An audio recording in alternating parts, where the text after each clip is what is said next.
Hello, YouTube. My name is Joel Rivera, and it's time to learn something new.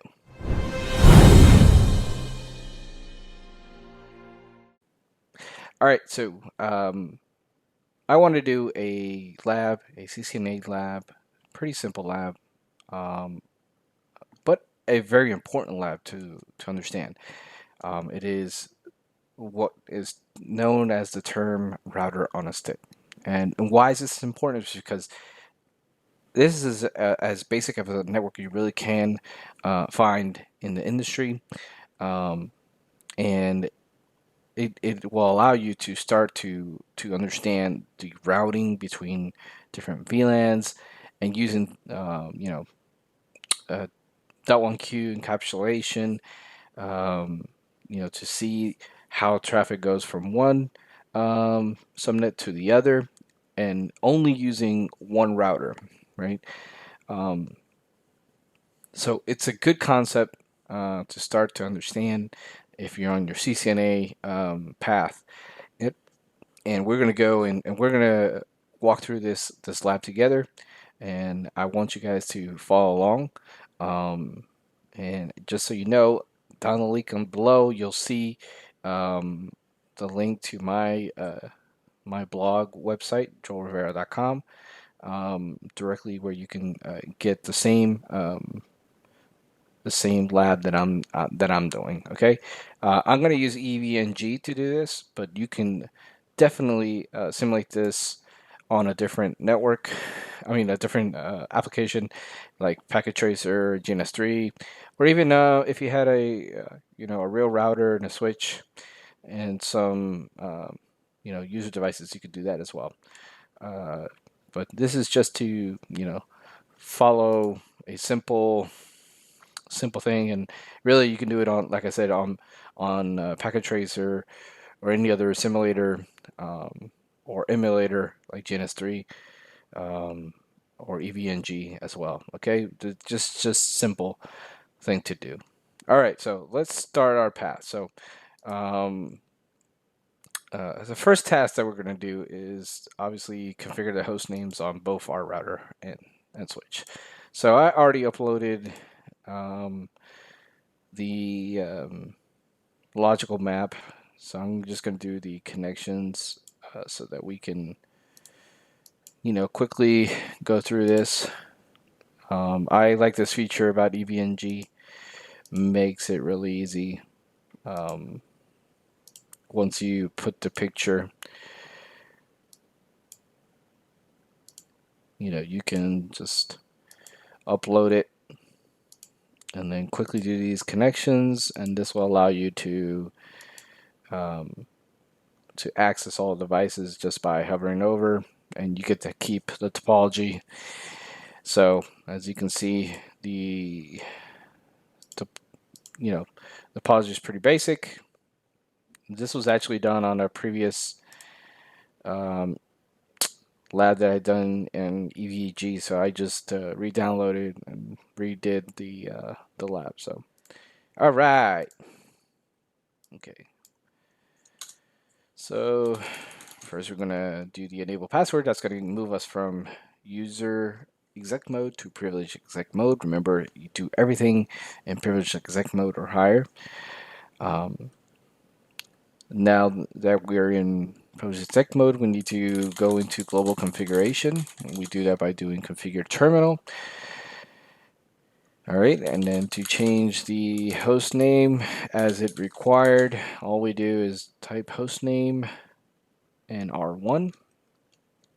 I am going to add this because when I'm in a lab environment, since we don't use DNS servers, specifically, we really need to just you know make sure we don't have to wait those extra few seconds while the router tries to look up domain when we make a mistake. So um, that's why I do that. Okay, so router one's done. Yeah, I think you guys will be able to see that, right? All right. So again, all I did was once the router booted up, it was in user exec mode. Type enable command to get it to privileged exec mode, you know it's a privileged exec mode because you see the # after the name.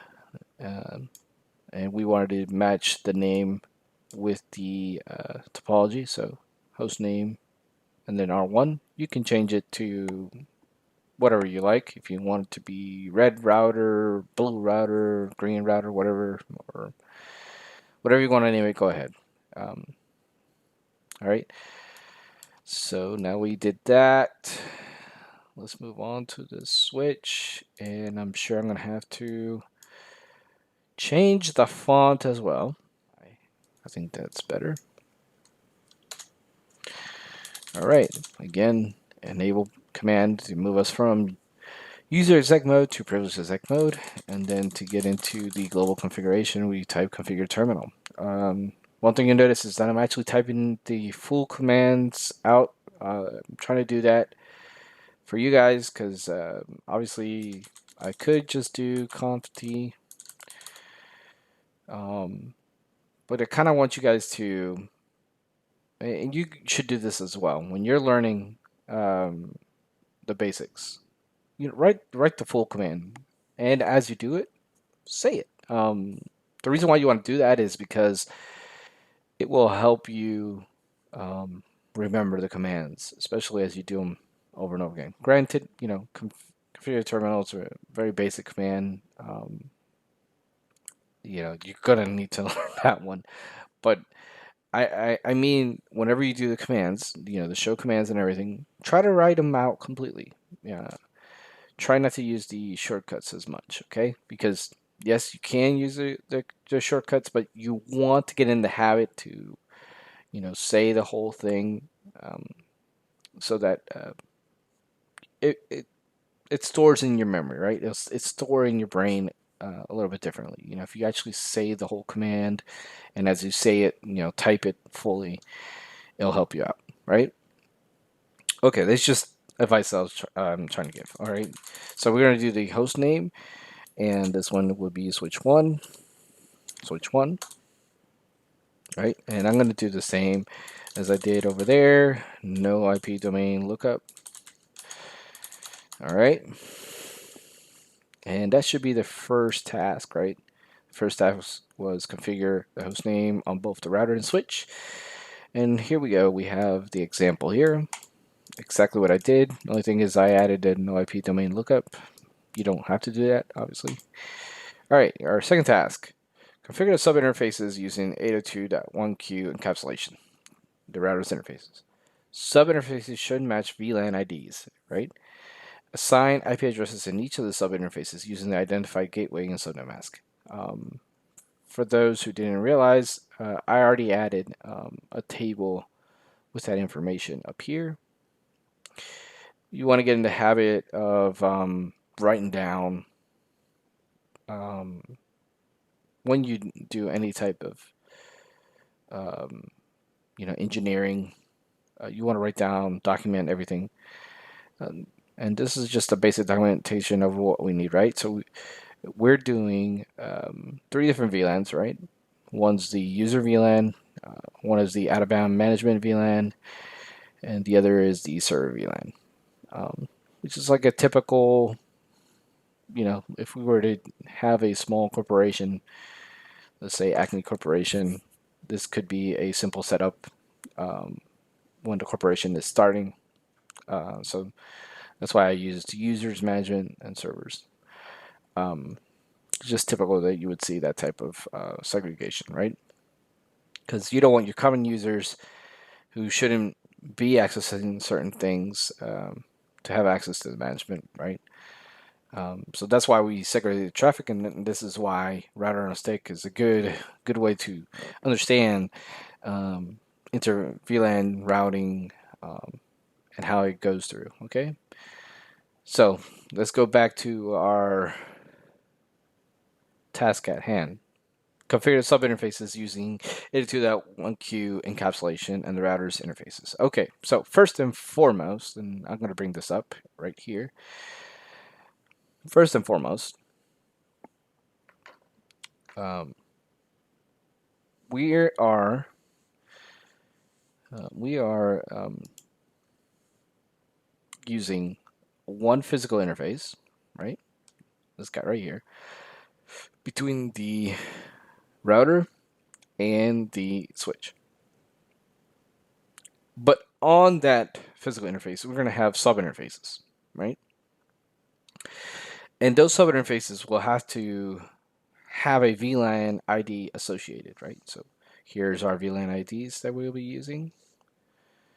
I gotta learn how to draw better. These are our VLAN IDs, like I said, that we'll be using. All right. And these are the gateways of each of the sub interfaces that we'll have. So for VLAN 24, our sub interface is going to be the physical interface, Ethernet 00, with a dot and the VLAN ID of 24. And we'll do the same for 30 and 45. Okay.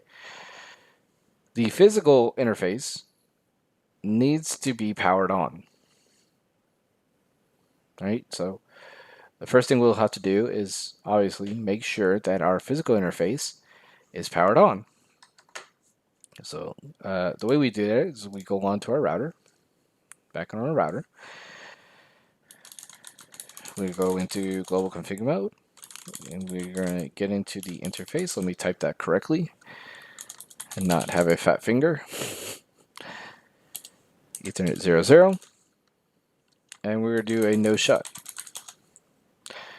We don't need an IP address on that, so we'll do no IP address. All right. So if I were to do a show IP interface brief, and remember, since I'm in global config, you have to type the do beforehand. Let me extend this a little bit so it doesn't look like that. I actually like it to be organized. Okay, the physical interface is up, but there's no IP assignment because we did no IP address assignment. But we do need to assign IP addresses to our sub-interfaces, and we need to create those sub-interfaces. And to create a sub-interfaces, you will do the same as you do for a physical interface, which is interface that physical interface. So 0/0. But we're going to add a dot. And so we're creating for VLAN 24, right? So VLAN 24. VLAN 24. And before we can provide it an IP address, we need to tell it that we're going to use encapsulation.1q and that we're going to use the VLAN ID of 24. So that's going to assign VLAN 24 to that subinterface. So anything with the VLAN ID tag on that packet that's coming into that router with a VLAN ID of 24 is going to hit that subinterface, right? And as we do the other subinterfaces, if it's 430, it will go to the 30 subinterface, and if it's 45, it'll go to the 45 subinterface, right? So after we have set the subinterface and set the encapsulation.1q to VLAN 24, we need to have provided the proper IP address, which I have it right here, which is the gateway, right? So 192.168.10.126. And it is not using the whole subnet because remember this 192.168 is in the Class C subnet ranges.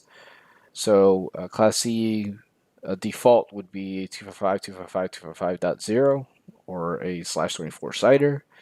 But this is .128 or also known as /25 CIDR. Okay, so we're going to write that same subnet mask, and that's going to indicate that it is half of that subnet, the first half, because we're on the first half of that subnet, of that full Class C subnet. Okay. All right. After we provide the IP address, we're going to do no shutdown on that port. And we're going to move on to the next subinterface. So 0/0.30, right? And again, we need to indicate that it is using encapsulation.1q, and the VLAN ID is 30. You'll notice something real quick. The VLAN ID is the same as the subinterface.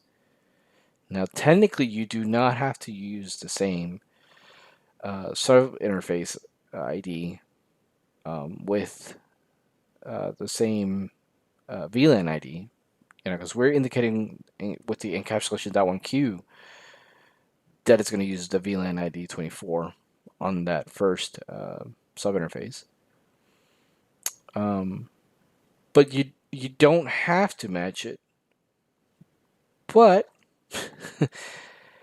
people do match them. It just makes it easier, right? So if your subinterface is .24, then you use. I mean, if your VLAN ID is if your VLAN ID is 24, your subinterface will usually be .24. At least everywhere I've gone, we've done it that way. Now, it doesn't have to be. You could use a different VLAN tag. I mean, you can use another subinterface with the same, VLAN ID that we wanted, which is encapsulation.1q24.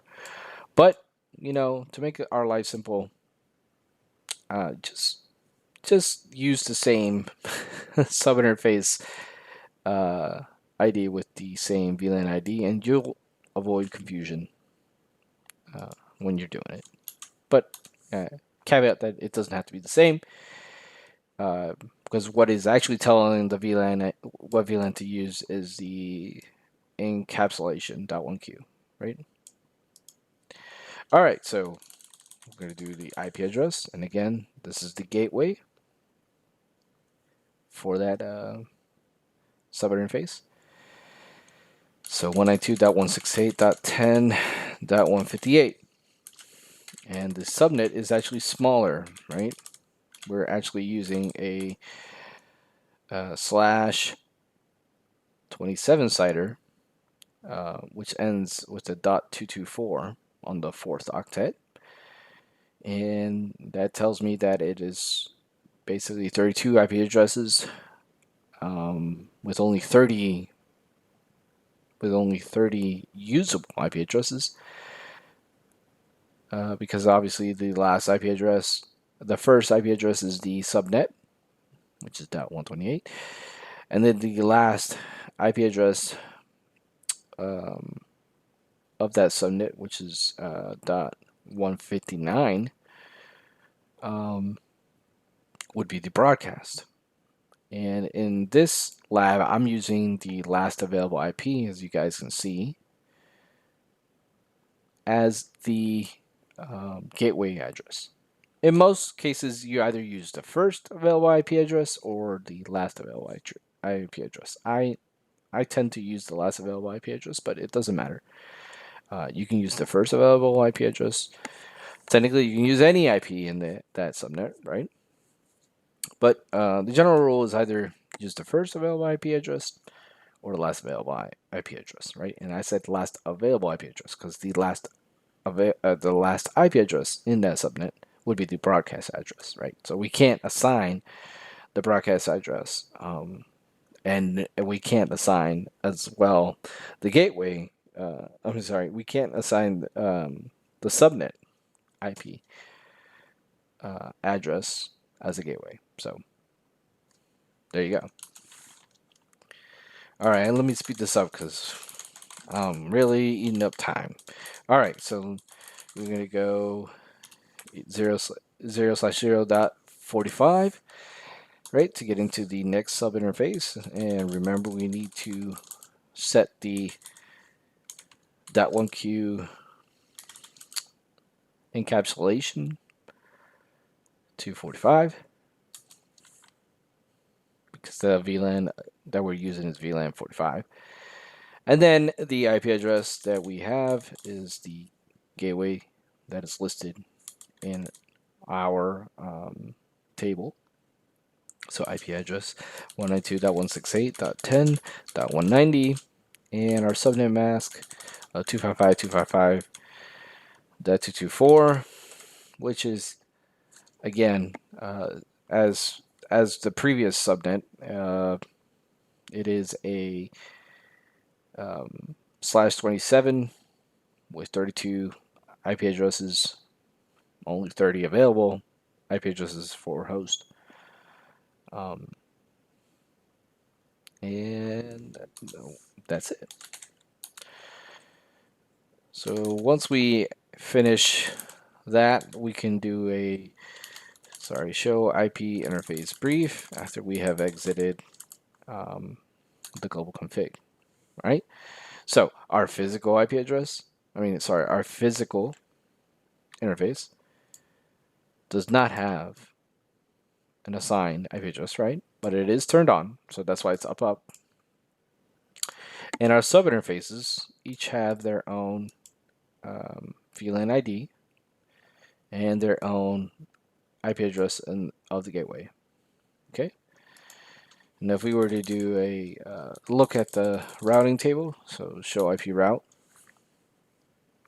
you can see each one of the local connections is assigned to that subinterface, right? All right, so moving on. Let's go back to our task. So did we complete configure the subinterfaces using 802.1q encapsulation of the router's interface? The subinterfaces should match the VLAN IDs, which we did, and we assigned IP addresses in each of the subinterfaces using the identified gateway and subnet mask. So we did that. And if you wanted to verify, again, you can use my show button after each task, and it'll show you the task that should have been completed, which we did. All right.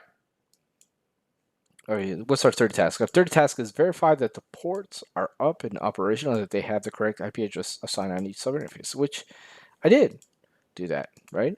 I did that by doing a show IP interface brief right here, right? Show IP interface brief that showed us all of our interfaces on our router. And again, our physical interface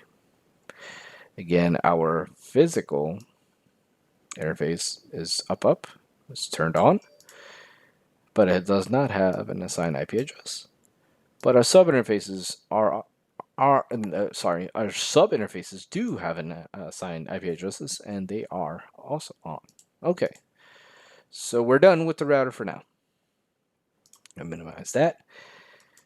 Okay, so add the VLANs to the Vlan database on the switch. Name them properly, defined in the table next to the topology. Well, I guess underneath the topology. I'll add that later, fix that. Okay. So again, we're going to enter the enable command to get us into what is known as privileged exec mode. And then we're going to enter the configure terminal command, learn how to type, to get into the global configuration mode, right? Okay, so our VLAN database. Before doing that, let's see what's in our VLAN database. So currently, the only VLAN that is assigned is VLAN 1, which is the default VLAN. So we need to create each one of these VLANs. So let me go back to the topology here. I guess this would be a better screen. Okay, let me go back there. All right. The subnet name is what we want to make sure that we create the VLAN. So VLAN ID 24, VLAN 24. We're going to set the name of that VLAN to users. All right. Then move on to the next VLAN, VLAN 30. Again, we're going to set the name of that VLAN to match the table. So management for this one. All right. We're going to move on to the next VLAN after that, which is VLAN 45. Set the name as it appears in the table. Man, fat fingers today. Right? It happens. We're going to set that to servers. Okay, so now if we were to do a show VLAN to see the VLANs, we have those 3 VLANs. No, none of the ports currently have a VLAN assigned, but it is created in the Vlan database and it has the proper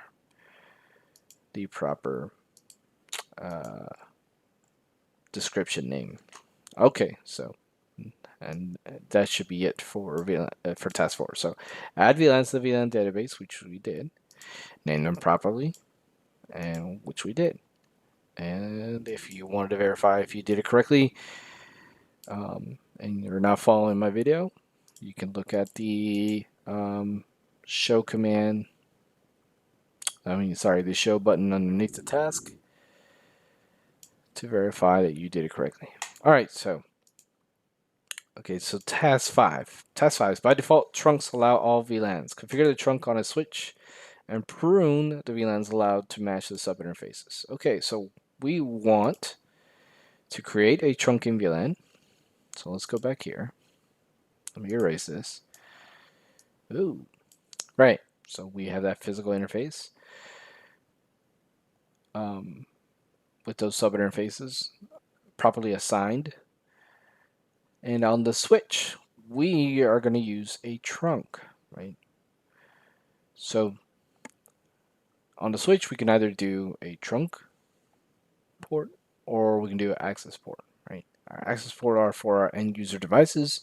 Our trunk port are to allow multiple VLANs across it, right? So in this case, trunk, this is going to be a trunk port. This is going to be a trunk. And we're going to allow VLANs 24, 30, and 45. All right. So let's do that real quick. So how do we do that again? Okay, so we're currently in privilege detect mode, and we're going to move on to the global configuration mode by typing configure terminal, right? We're going to go to the proper interface, which the proper interface of this device is interface Ethernet 1.3. So Ethernet 1/3. And we are going to tell it to use switchboard trunk encapsulation .1q. We are going to have it be in the trunk mode and switchboard trunk allowed VLAN. We said it was going to be 24, 30, and 45. Boom. Bam. So if we were to do our show interfaces trunk command, okay, we can see that our port Ethernet 1.3 is in a trunking state, is using encapsulation 802.1q, and the VLANs that are allowed on that trunk are 24, 30, and 45. And we should be good. right? We should get, okay, access ports. So there's the trunking port in the switch, and there's the access ports. The access ports, again, are what you use to connect your end user devices. So that's your workstations, your servers, your phones, whatever that has an Ethernet connection to the switch that is an end user device. It could be a webcam. You're going to um, you're going to place that port into the access mode. Okay, so how do we do that? Real easy. We're gonna go back into global configuration mode, right? And you guys hearing me, right? I'm saying the commands out loud, and I recommend as well when you're doing labs to do the same. So interface Ethernet 0/0, and we're going to first place it in the access mode. And then once it's on the access mode, we need to assign it the proper subnet that it will belong to. So this port, Ethernet 00, will be for our VPC3 connection. So we need to make sure it's on VLAN 24.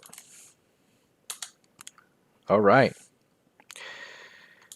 Okay, and we can move on to the next physical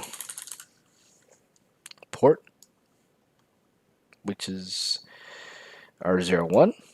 So 0/1. Fat finger squad. It happens, man. Again, so we need to make sure we place that port as an access port, and we do that by doing switchboard mode access. And then we're going to tell that access port to be on VLAN 24 because it's a user VLAN. And if you want, you can add a description. User 02 because it's the second computer.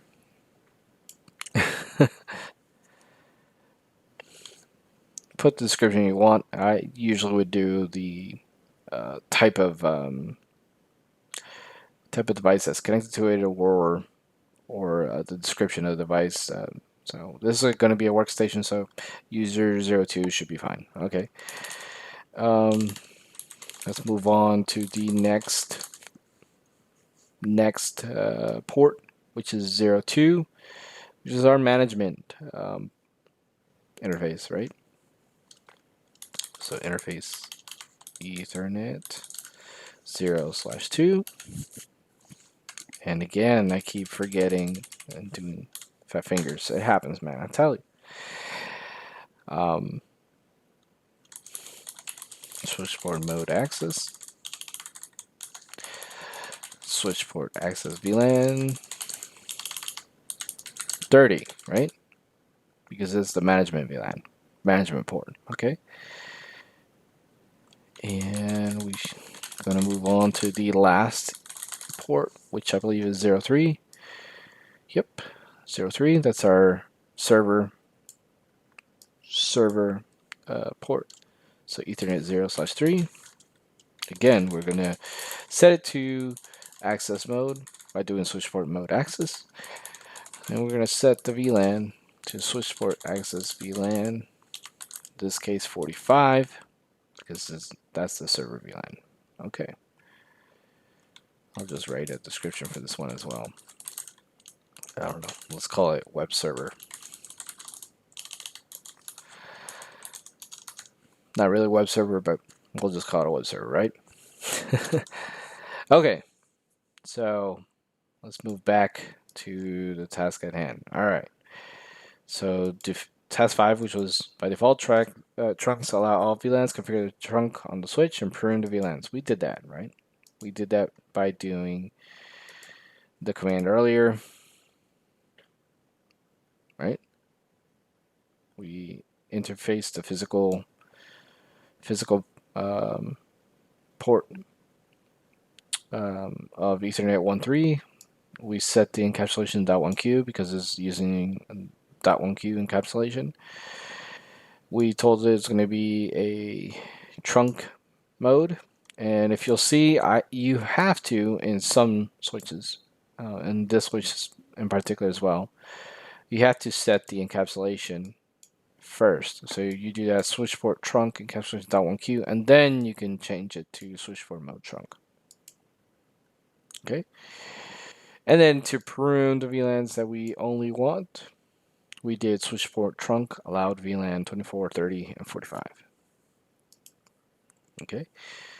And if you were to do a show run interface, Ethernet 1.3, no, 1.3,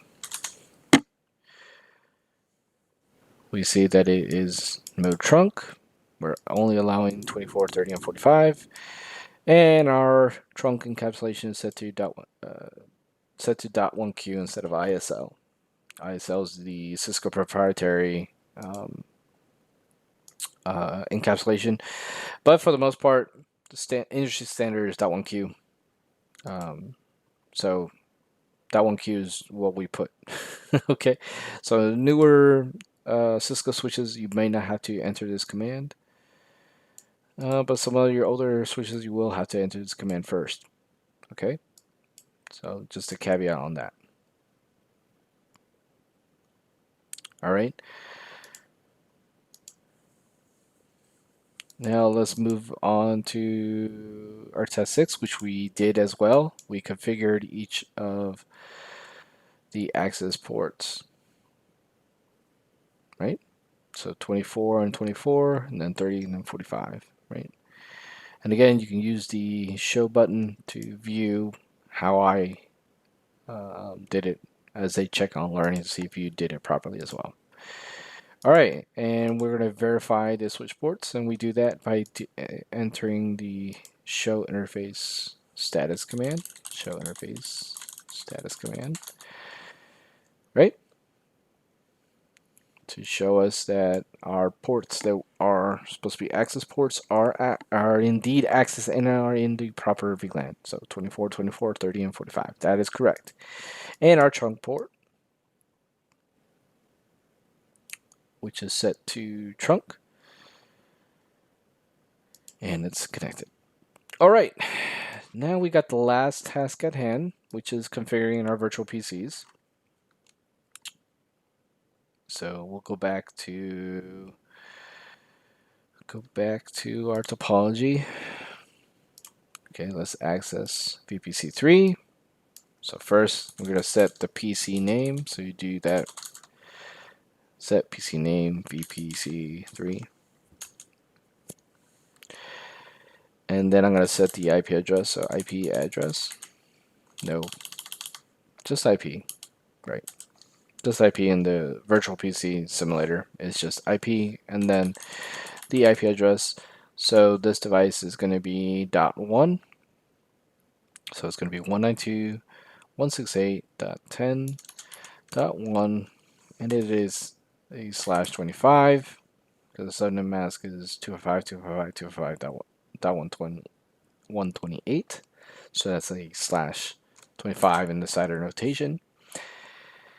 And we're going to tell it if it needs to exit out the subnet that its gateway is 192.168, and I have it here, .10.126. And I just realized that I left the font small, so sorry about that. Let me change it for this device as well. So I change it to 18. You guys can see a little bit better now. Okay, so the first thing we did was set the PC name to VPC3. Again, I did it to match my topology. And then I set the IP address, and you do that by doing IP, then placing the IP address of your device. This one is .1. And then you do a /25 to indicate the subnet mask, or you could actually type it out as listed here, which is the full subnet mask. But to do it faster, I use cider notation.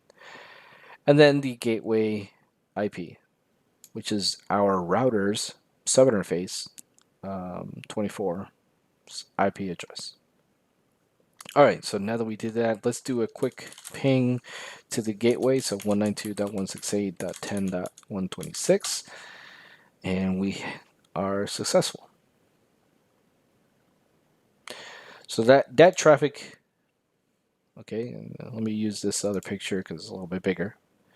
So that traffic is actually, that ICMP traffic is going from our workstation, heading up through the physical port to the switch, and then being sent down to the trunk, down to the router, and then it is responding back and forth until it completes its cycle, which was 5 pings. All right, you may see the first one fail because of ARP, Address Resolution Protocol. So if you do see that, don't worry about the first one failing. So long as you get the next following 4, then I'll tell you that the connection's up. Okay. All right. So we did that, and what I want to do, something you can do with EVNG, is bring up. Let me go back to the lab right here. I want to bring up. Ooh, can't do it here.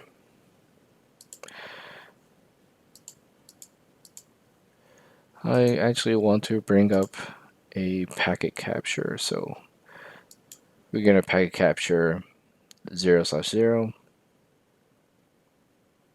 It's going to bring up Wireshark. Yep.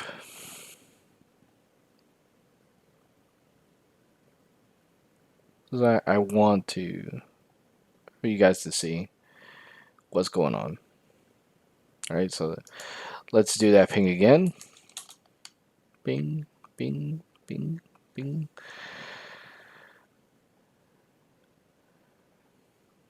All right, so I'll stop the search right there. Sorry, the capturing. And let's capture, so I believe the protocol, ICMP, right? And we're actually seeing the traffic from our source, which is the workstation, to the destination, which is the subnet interface. Sorry, the sub interface on the router. And its response back, which is then changing the source to be the sub interface and back to the user device.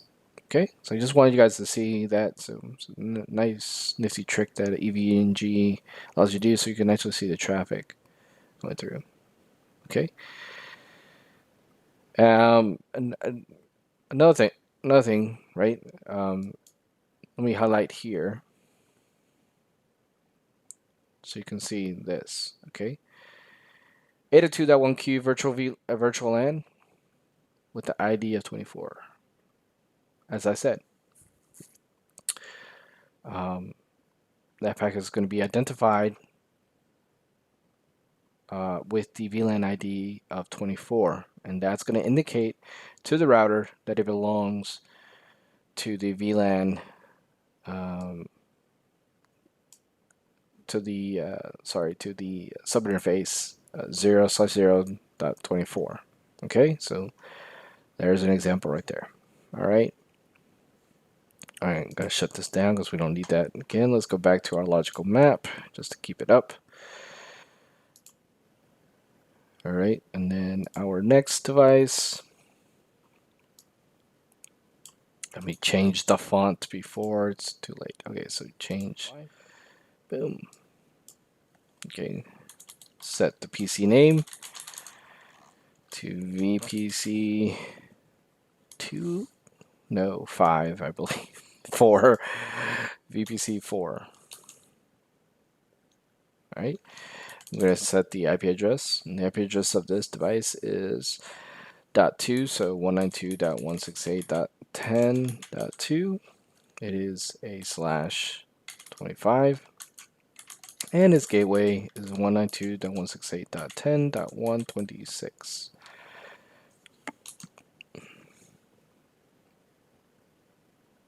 All right, and let's do a quick ping to its gateway. So 192.168.10.126.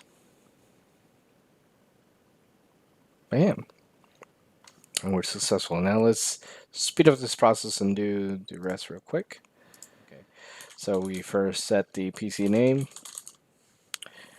This one is VPC 5. Yeah, VPC 5. Invalid command. Yeah, because you gotta spell properly PC name. Set PC name VPC5. Okay, we're gonna assign it the IP address. So in this case, it is 192.168.10. And what does our topology say? 129.129. This is a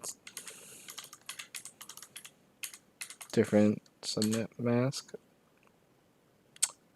I'm actually writing down the subnet mask so you can see. You can do side annotation or actually type out the subnet mask. And then 158 is the gateway. Yes, 158 is the gateway. Boom. So again, you can actually write out the whole subnet mask or do a side annotation. Side annotation for this subnet mask of 255.255.224 is /27. Okay. All right. So we're going to again verify the connection to our gateway. Okay. And we're successful. How about we do to our user? But before I do that, let me capture 00. So I want to show you guys something. All right. I'm going to capture that. Okay. So we're capturing.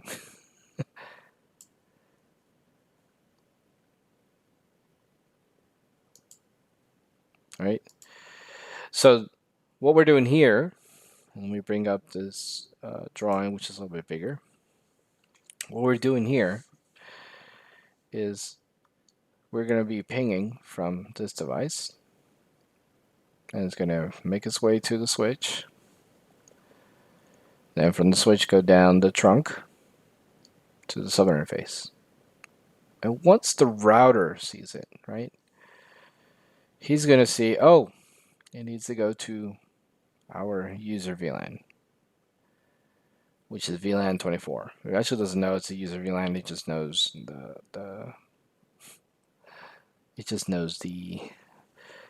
VLAN ID. So it knows that it belongs to VLAN ID 24. That destination IP address of 10.1, and it's going to send it down that way. Now use a different color, to show the separation, the segregation of the traffic. Right? It's separated by each VLAN. So the router is going to see that it is on its routing table, but in a different sub interface. So it's going to send that traffic down on the same physical pathway, but on the other sub interface, right?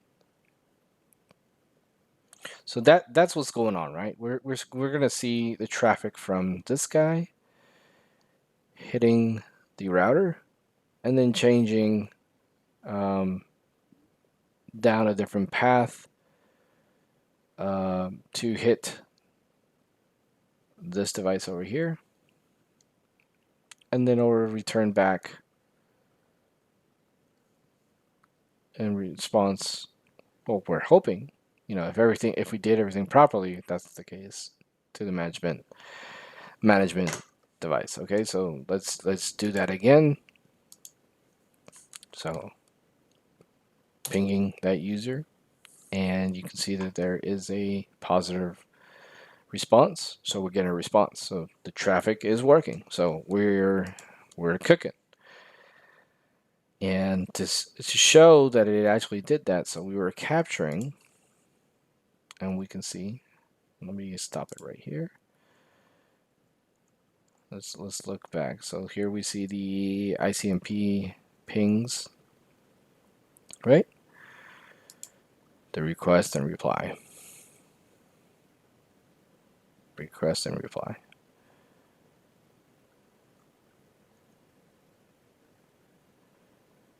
And we even see the ARP request as well, right? Okay, so we see the path. So the source .129, which was this guy over here. Let's bring the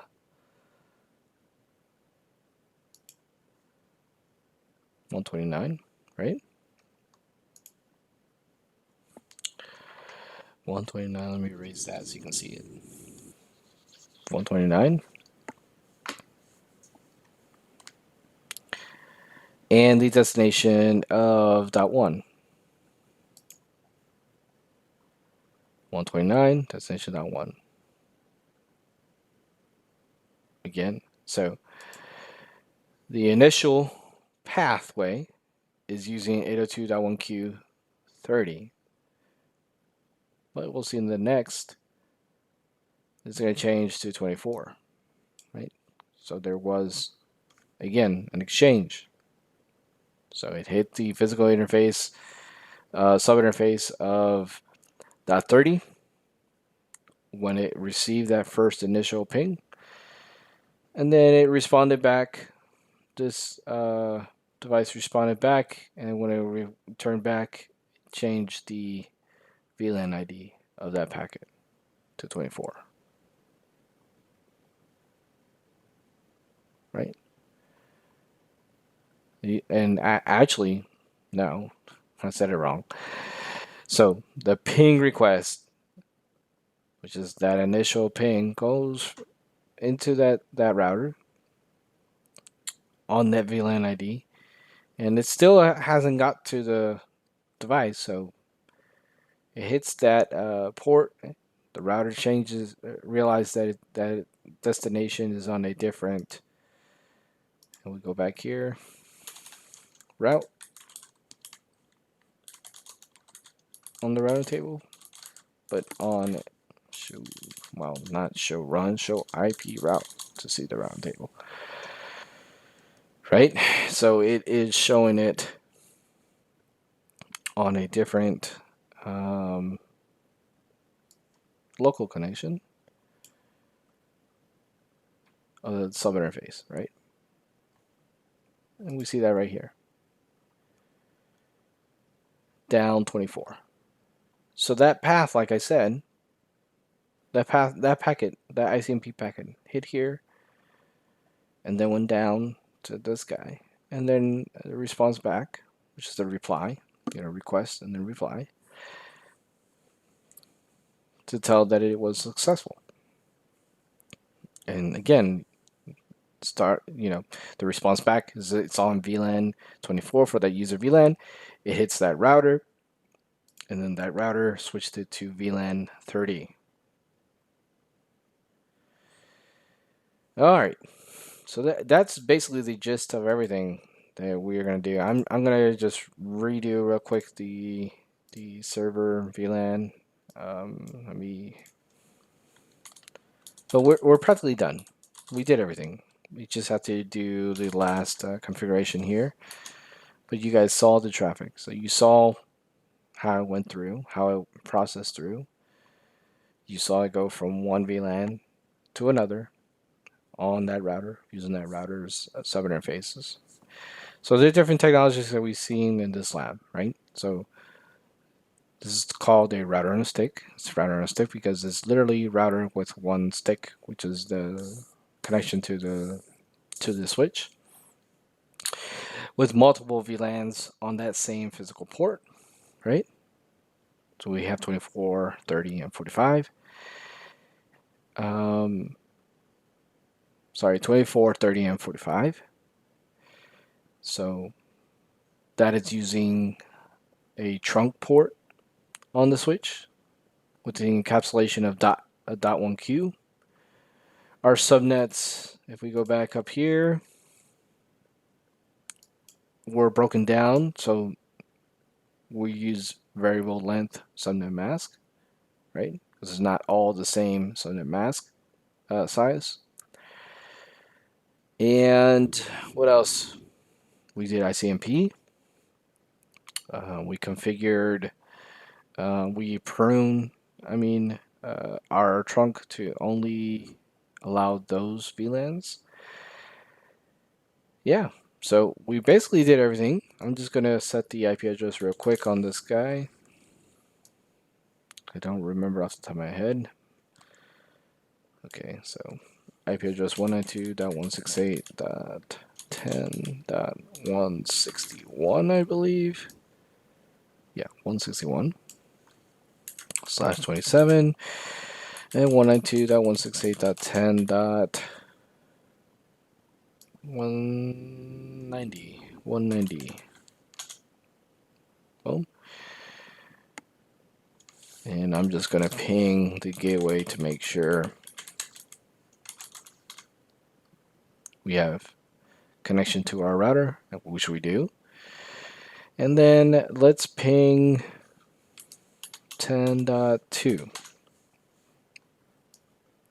10.2. So we know, again, so from our server VLAN, hits our router, moves it to the user VLAN, gets to our device, and then that device responds back, and we have proper communication. All right. So that's about it for this. That's about it for this lab. Again, I'm gonna leave in the description down below the link to my website where you can get the rundown for this lab. And feel free to look at some of the other stuff that I've posted on that website.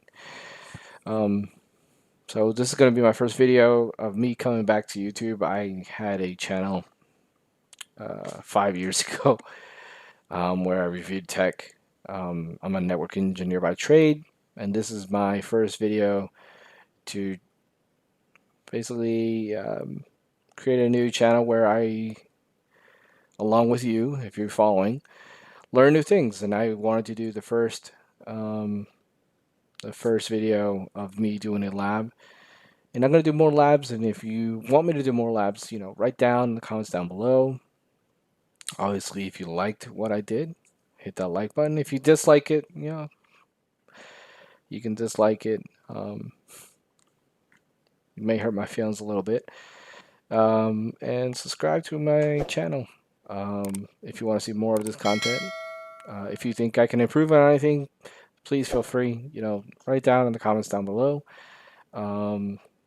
I'm hoping that we can progress, and obviously I'll get better at doing videos as time goes on and get different ideas, but my channel that I plan to make is about learning technology. So not every video will be this long. This is obviously pretty long of a video because I'm trying to explain stuff. And if you guys want me to do more Cisco, CCNA stuff, which is a strong suit of mine, I do plan on doing it. So please subscribe and follow all along on my labs. Please visit my blogs, and if you go to my blog right now, you'll see that there's no advertisement. I literally put no advertisement on my webpage. I might and later on put affiliate links and whatnot. But for now, it is literally just a blog that I have named use my name, um, and it's just me talking about different technologies, mostly Cisco stuff for now, some programming, some Linux, and those are topics that I do plan on doing videos of and more. Really, I want to learn, and that's really what this channel will be about. Is about learning and teaching as well. So I'll be teaching you guys and learning as I go on, and I hope you, as the follower of my channel, uh, the viewer of my videos, that you learn something new as well. So again, please hit the like button, write down your comments down below, um, and please follow by hitting the subscribe button. Thank you. Bye.